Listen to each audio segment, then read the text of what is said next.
In this video, I'm going to be talking about exactly how much it cost me to leave the UK and to move to Albania. So make sure to stick around to see exactly what it costs to move here. Okay, so let's jump right into it. The initial cost that you need to consider when moving to any country is the legalization of all the documents and actually gathering all the paperwork that you need. So the first one is a criminal record. Any country that you want to move to wants to see that you have a clean criminal record. Now in the UK, we have something called ACRO, which is like the registry for all the records that the police have. And they have two options in terms of prices for the criminal records certificate. So one of them is kind of like a slower process, usually takes, don't quote me on this, but at least 1 or 2 weeks to get it. And that option costs £65.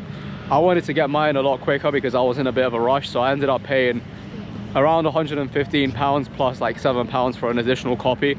And that got me 2 police certificates, basically outlining my entire criminal background. Obviously I don't have any, so it came back as no trace. And yeah, that's the first kind of piece of paperwork that I had to get, which like I said was £122 altogether. In euros, that's around 147 euros. So as mentioned, there's a bunch of other costs you need to consider, such as legalizing documents, and some of those costs involve things like notarizing documents and getting documents apostilled as well. And in total in the UK, to get my documents legalized, it cost me £380. So when you're making the actual application for the residence or the visa, you have 2 options. You can either collect all of the paperwork and complete the application yourself, or you can work with some lawyers. So I decided to work with some lawyers because they probably have more experience, and I don't want to be making mistakes that could cost me time. I just wanted to get it in the quickest way possible. So I worked with some professionals and they helped me out, and the fees for the lawyers was a total of 450 euros, so that's around £374, which if I had known the process beforehand, I don't think I would have had to pay the lawyers. I think you can definitely complete the process without working with lawyers, but it does make the entire process a lot easier when they're taking care of everything. So when you're making the application, you also have to pay a visa application fee, which is around 52 euros. Now, the lawyer fee does not include this application fee, so that was an additional 52 euros, plus all the legalized documents that you got from the UK. You also have to translate them into Albanian and get them notarized as well, so that's an additional 92 euros. So around an additional 144 euros for the visa application fee, plus the translation and the notarization of the legalized documents in the UK. Another one of the costs was actually translating the rental agreement from Albanian to English, and also getting the service agreement or the rental agreement notarized as well. So that was a total cost of 50 euros. So if you take into account the total cost of just the legal paperwork that you have to bring together to actually submit the application, we're looking at just over 1,200 euros at the moment. Now obviously what I just discussed is all of the costs associated with getting all of the paperwork together, but there's also additional costs that you have to factor in as well, like for example renting an apartment and travel back and forth between the UK as well. So my apartment I'm renting in the center of Tirana, around 5 minutes from Skanderberg Square, and it cost me 850 euros per month. Now when you rent an apartment in Albania, they're going to want a 2-month deposit up front plus the first month's payment, plus you also have to pay the agent's fee as well, which in most cases is half of the first month's rent. So for me, the agent's fee was 425 euros.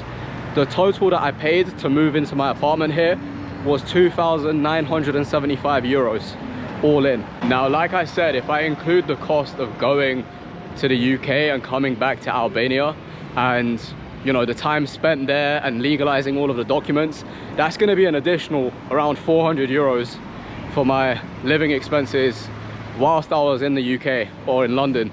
It's actually probably more than that, might even be double, but I'm going to keep it conservative and say all in, like with renting a car for a week and so forth, it was around 400 euros. Now when I came to Albania in October, I obviously needed a place to stay, so I ended up renting an Airbnb for a month just so I could actually get everything sorted out. So going to the UK, getting all the documents sorted out, and also finding an apartment here as well. So I needed around a month to actually do all of that.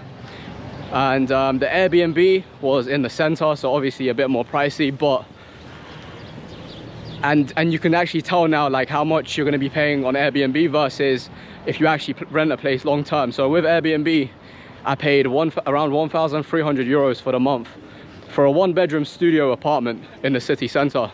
Now obviously I'm paying way less than that, 850 euros a month for a 2-bedroom place in the city center. But it just goes to show that if you're renting on Airbnb here, you're going to be paying almost double the price. So in total, how much money did I spend to move from the UK to Albania? Are you ready for this? So in total it was 5,945 euros, which is slightly under 5,000 pounds. Now when I compare moving to Albania to other countries which have favorable tax laws, like Dubai for example, I ended up saving a lot of money, because if I had moved to Dubai, you have to pay 12 months rent up front. There's massive setup costs, so you're going to be spending at least 20 to 30k to move to Dubai, whereas in Albania it's just 5k, which obviously is still a big amount. But for now and until 2030, there are no personal income taxes for digital nomads in Albania, which means that by living here and building my business here, I'm not only going to be able to save money day to day with living expenses, but also save a lot of money on taxes in the long run as well. So now you know exactly how much it costs to move to Albania. Obviously, depending on what you pay for and which options you go with, your costs are either going to be higher or lower. So if you ended up not working with the lawyers, you'd be saving 450 euros. If you, for example, took longer to get the ACRO criminal record certificate, then you'd be paying almost half the price. And of course, if you rent a cheaper place, then you're going to be paying a lot less up front to actually rent an apartment here. But I hope that gave you a good idea of the costs associated with moving to Albania, especially from the UK. But this does apply to other people as well from other countries.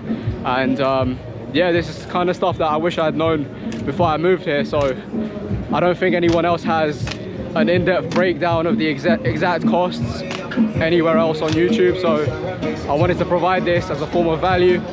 If you do want to move to Albania and you want me to help you out with the process, then get in touch with me via my Instagram page, and yeah, I can assist you in the process.